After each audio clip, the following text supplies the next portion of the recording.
మిత్రమా రాజీవ్, మీరు చెప్పండి, ఈ జంగిల్ రాజ్ విషయంలో ఆత్మహత్య జరిగిన తీరు కానీ ఆ తర్వాత అసలు ప్రభుత్వం ఎందుకు స్పందించలేదు? క్రాంతి కుమార్ కేసులో నిన్న జగన్ గారు వెళ్ళిన తర్వాతైనా ఈ స్పందించే అవకాశం ఉందా? మరోవైపు ఈ భారీ డీల్పై దాటవేత అంటూ వచ్చిన వార్త, వీటి మీద మీ వ్యాఖ్య ఏమిటి? సార్, వాటి మీద చెప్పే ముందు క్లుప్తంగా ఈ రాజధాని అంశం కూడా అంటే రాజధాని కాదు, వాళ్ళు చెప్పింది, వాళ్ళు నాకు ఇచ్చిన అర్థమై, నాకు if I'm not wrong, Vijayawada రాజధాని కాదని చెప్పదలుచుకున్నారన్నదే నా ప్రశ్న. సార్, వారి ఉద్దేశం ఏదైనప్పటికీ నా అభిప్రాయం ఏంటంటే సార్, గతంలో అంటే జగన్మోహన్ రెడ్డి గారు మొన్న ప్రకటన చేసిన దగ్గర కూడా అనేక మాటలు మాట్లాడుతున్నారు అందరూ కూడా, సోకాల్ తెలుగుదేశం పార్టీ నాయకులు కానీ పచ్చ మీడియా కానీ. ఎస్, జగన్మోహన్ రెడ్డి గారు గతంలో 3 రాజధానులను ప్రతిపాదన చేశాం, దాన్ని వేళ్లే కాదన్నారు, వేళ్లే వద్దన్నారు, వేళ్లే వ్యతిరేకించారు. సరే, అది టెక్నికల్ గా కూడా సాధ్యపడలేదు. కాబట్టి మాదిగన్ అనేటువంటి ఒక మంచి గొప్ప ప్రతిపాదనతో జగన్మోహన్ రెడ్డి గారు వచ్చారు. ఈ రోజు దాన్ని కూడా వీళ్ళు ఇచ్చేసే పరిస్థితి వచ్చింది. నేను పండితులకైనా పామర్లకైనా అర్థమయ్యే రీతిలో ఒక్క లైన్ చెప్తాను దానికి సంబంధించి. ఇప్పుడు ఒక తండ్రికి 2 బిడ్డలు ఉన్నారు సార్. ఒక బిడ్డ ఇంటర్మీడియట్ పూర్తి చేసుకుని రెడీగా ఉన్నాడు. ఆ తండ్రికి ఏంటంటే లక్ష్యం, తన కొడుకు ఇంజనీరింగ్ చదవాలన్నది ఆ తండ్రి లక్ష్యం. ఇంకో బిడ్డ ఏమో అప్పుడే నెలల పసివాడు. ఇప్పుడు ఈ ఇంటర్మీడియట్ ఉన్నవాడిని ఇంజనీరింగ్ చదివిస్తాడా, లేకపోతే ఈ నెలల పసివాడిని వాడు పెరిగి పెద్దయ్యి క్లాసులన్నీ చదువుకుని ఇంటర్మీడియట్ తర్వాత ఇంజనీరింగ్ చదివిస్తాడా?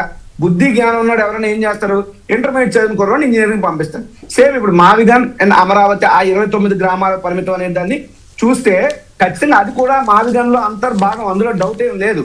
కానీ ఇప్పుడు ఉన్నటువంటి జగన్మోహన్ రెడ్డి గారు ప్రతిపాదించినటువంటి మావిగన్కి సంబంధించి రోడ్లు కానీ, ఎస్టాబ్లిష్మెంట్ కానీ, ఇన్ఫ్రాస్ట్రక్చర్ కానీ అన్ని సంపూర్ణంగా ఉన్నాయి. తుది మెరుగులు దిద్ది రాజధానిగా దాన్ని ముందు తీసుకెళ్లొచ్చు ఆ యొక్క మొత్తం ప్రాంతాన్ని. కాబట్టి సమగ్ర ప్రాంతం అనేటువంటిది అభివృద్ధి చెందుతాయి. కానీ అదే సంబంధించి ఇప్పుడు అమరావతిలోనే పెట్టాలనుకుంటే రోడ్లు, ఇన్ఫ్రాస్ట్రక్చర్, ఎస్టాబ్లిష్మెంట్స్ కే ఎకరానికి 2 కోట్ల రూపాయలు మినిమం రియల్ ఎస్టేట్ ఖర్చు ఎవరికైనా తెలిసిందే. రోడ్లు వేసి, డ్రైన్లు వేసి, పవర్ లైటింగ్ కావాల్సిన కనీస సదుపాయాలు ఇవ్వాలి అని అంటే సో 2 కోట్లు ఇంటూ 50,000 ఎకరాలు, ఇప్పుడు ఏదో చూస్తే 1,00,000 కోట్లు. అదే వీళ్ళ లెక్కన 2 లక్షల ఎకరాలు సేకరించాలంటే 4 లక్షల కోట్లు. సో ఇది అయ్యేటప్పటికి చచ్చేటప్పటికి అంటే ఇది చంద్రబాబు నాయుడు గారు ఎవరు ఆపలేరు అంటున్నారు కానీ దానికి ఆగిపోద్ది, ఎందుకంటే డబ్బులు లేక ఆగిపోద్ది. చంద్రబాబు నాయుడు గారు అమరావతిని తన అవినీతి గడ్డగా మార్చారు. బహుశా భారతదేశ చరిత్రలో ఎక్కడా జరగలేనటువంటి అవినీతి అమరావతిలో జరుగుతుంది. ఆ అవినీతికి మేము వ్యతిరేకం తప్పితే ఆ ప్రాంతానికి వ్యతిరేకం కాదు. మొన్న కూడా ఆ రైతులందరూ కూడా ఖచ్చితంగా గతంలో చంద్రబాబు నాయుడు విష ప్రచారాన్ని రైతులు నమ్మారు తప్పితే ఇప్పుడు ఆ పరిస్థితి లేదు. రైతులందరూ మన ప్రెస్ మీట్ పెట్టి మరి చెప్పారు. జగన్మోహన్ రెడ్డి గారి దగ్గరికి వెళ్ళింది ఇది ఈ అంశం సార్. ఇక తర్వాత అంశం ఏది అడిగారు సార్, జంగిల్ రాజుకి సంబంధించి. చంద్రబాబు నాయుడు గారు అధికారంలోకి వచ్చిన నాటి నుండి నేటి వరకు కూడా ఆంధ్రప్రదేశ్ రాష్ట్రాన్ని జంగిల్ రాజుగానే మార్చారు. మీకు బయటకు వచ్చినటువంటి గాదే సాయి కృష్ణ ప్రభుత్వ హత్య ఒక కేసు అయితే, మరొకటి క్రాంతి కుమార్. కానీ రాలేనటువంటి లాకప్ డెత్లు, బయటికి రాలేనటువంటి హింసపూరితమైనటువంటి వ్యవహారాలు, కొన్ని కోకొల్లలు ఉన్నాయి. ఇది వాస్తవం. జగన్మోహన్ రెడ్డి అనే వ్యక్తి కదిలితే తప్ప కదలిక లేని చచ్చిపోయినటువంటి చేతగాని ప్రభుత్వంలో వీళ్ళు తయారయ్యారు. జగన్మోహన్ రెడ్డి గారు ఏ అంశాన్ని అయితే బయటకు వచ్చి మాట్లాడతారో ఆ అంశాన్ని మీద మాట్లాడడం తప్పితే మరొకటి లేదు. జగన్మోహన్ రెడ్డి గారు విమర్శించడానికి ప్రభుత్వం నడుపుతున్నారు తప్ప ప్రజాపాలన చేయడానికి లేదు. ఈ రోజు ఆ క్రాంతి కుమార్ చేసినటువంటి తప్పు ఏంటి, నేరం ఏంటి?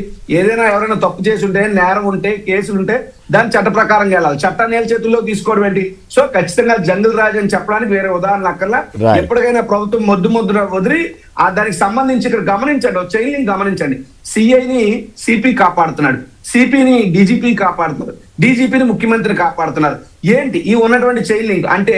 గతంలో ఇప్పుడు ఉన్నటువంటి మన పవన్ కళ్యాణ్ గారు అత్యంత బాగా ఇష్టం అని పవన్ కళ్యాణ్ గారు చెప్పుకుంటారు. ఎవరి గురించి? ఒక్క నిమిషం ప్లీజ్.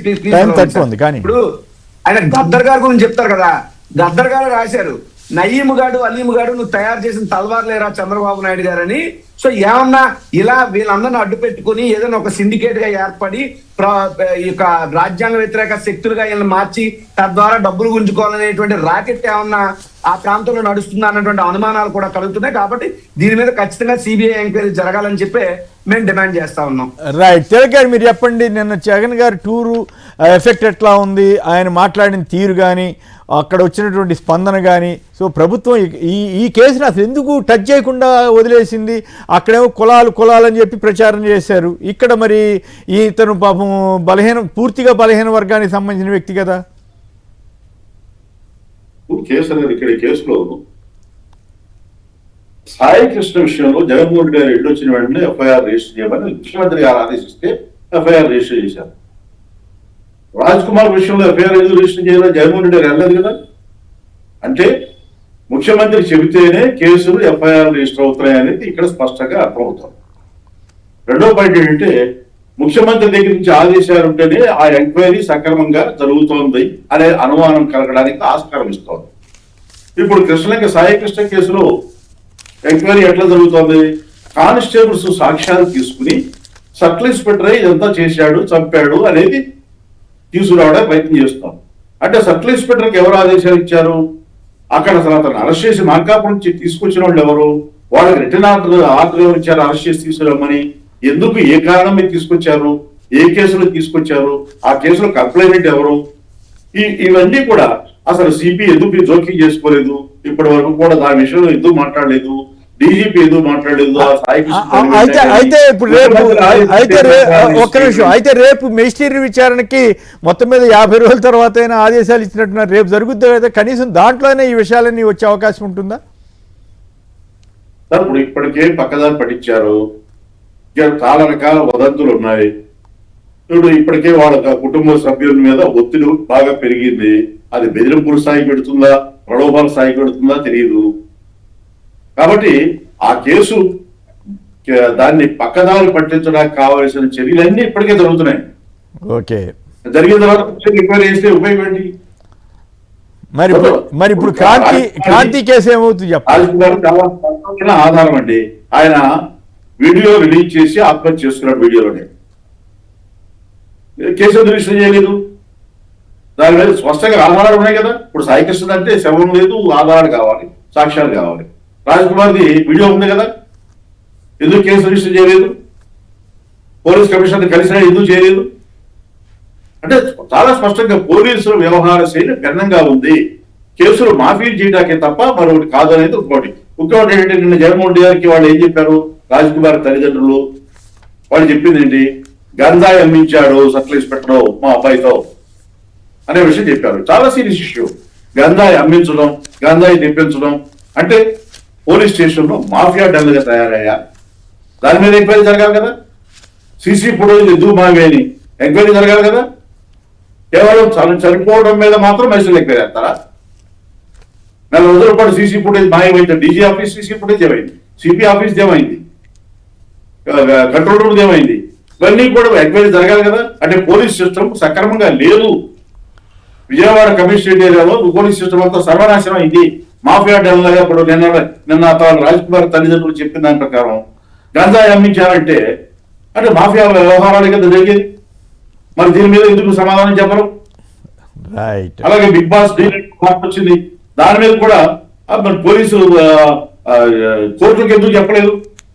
కోర్టుకు చెప్పకుండా కేసులు చిన్నగా 1 కోట్ల రూపాయలు మోసం ఉంటే డిపాజిట్లు కేవలం 53 లక్షలకు ఎందుకు చూపించారు? పారదర్శక కేసులు చూపించారు కదా. డిపాజిట్ సేకరించడం తప్పని కోర్టు చెప్పింది కదా. అందువల్ల జరుగుతున్నదంతా మోసం అండి. చాలా దుర్మార్గంగా వ్యవహారం జరుగుతోంది. రాజకీయ పార్టీల్లో వైఎస్ఆర్ కాంగ్రెస్ పార్టీ మినహా మిగతా వాళ్ళు ఎవరు పోరాట పార్టీలో లేరు. ఎందుకో తెలియదు, ఎందుకు మౌనం వహిస్తున్నారో తెలియదు. అంటే పోలీసులు ఎలా వ్యవహరించినా, దుర్మార్గాలు జరిగినా పట్టించుకోవాలనే స్థితిలో వ్యవహరించడం మాత్రం బాగలేదు. ఇది నాకు స్పష్టంగా కనిపిస్తున్న విషయం. ఇది ఈ కేసులు పక్కన పెట్టేసరికి డబ్బు వ్యవహారం అన్ని వాడుతున్నారు. ఇంకొక విషయం చెప్పాలండి, కరోనాకు సంబంధించిన తిరుమల చచ్చిపోతే నాకు అట్టగడతారని పవన్ కళ్యాణ్ గారు చెప్పారు. మరి 2 రోజుల క్రితం విజయవాడలో కాపుల మీటింగ్ ఎందుకు పెట్టారు? పవన్ కళ్యాణ్ గారిని సపోర్ట్ చేయాలని ఎందుకు చెప్పారు? ఉపన్యాసాలు ఎందుకు చెప్పారు? దానికి జవాబు ఉండదు, ఇద్దరు మాత్రం చెప్తారు. ఓకే, కాదు ఇంట్రెస్టింగ్ విషయం ఏంటంటే ఇంకో ఇంట్రెస్టింగ్ విషయం ఏంటంటే హోంమంత్రితో సంబంధం లేకుండా, సీఎం గారికి సంబంధం లేకుండా ఈయన ఆఫీస్లోనే సోషల్ మీడియాకి సంబంధించి టాస్క్ ఫోర్స్ పెడతారట. మరి దానికి జీవో ఎవరిస్తారో, ఎట్లా ఇస్తారో, అది చట్టబద్ధమా? మరి హోంమంత్రి గారు ఏం చేస్తారో ఏమీ తెలియదు. ఇందాక నేను ఒక వీడియో వింటే నేను మొత్తం వార్త చదవలేకపోయానన్నా. ఇవాళ ఒక రామ్నాథ్ గారు ఎవరో వీడియో చూస్తే నాకు ఆశ్చర్యం వేసింది. ఇదేంటి ఇట్లా ఎవరికి వాళ్ళు సొంతంగా కూడా జీవోలతో సంబంధం లేకుండా టాస్క్ ఫోర్సులు పోలీసులు పెట్టేసుకోవచ్చా అని తిలక్ గారు, పవన్ కళ్యాణ్ గారి ప్రకటన. సక్రమంగా జరగట్లేదు అని చెప్పి అన్నారు ఆయన, పవన్ కళ్యాణ్ గారు. అంటే ముఖ్యమంత్రి చేతిలో ఉంటుంది లాట్ ఆర్డర్, ముఖ్యమంత్రి ఫెయిల్ అయ్యాడు ఒకటి. రెండు, ఈ ఐటీ సెల్, ఈ సోషల్ మీడియా మీద ఐటీ సెల్ సరిగా వ్యవహరించట్లేదు, నేను ప్రత్యేకంగా సెల్ పెట్టుకున్నాను నా ఆఫీసులో అన్నాడు. అంటే ఐటీ మంత్రి లోకేష్ గారు స్టే చేయడు. సో ముఖ్యమంత్రి ఆ ఐటీకి సంబంధం లేదు. లేదు, ఆ లోకేష్ గారు చూసే ఐటీ వ్యవహారాలు వేరు, ఈ ఐటీ సెక్షన్స్ ఇవి వేరు. ఇవన్నీ home department, law and okay right. Okay అండి, థ్యాంక్ యూ.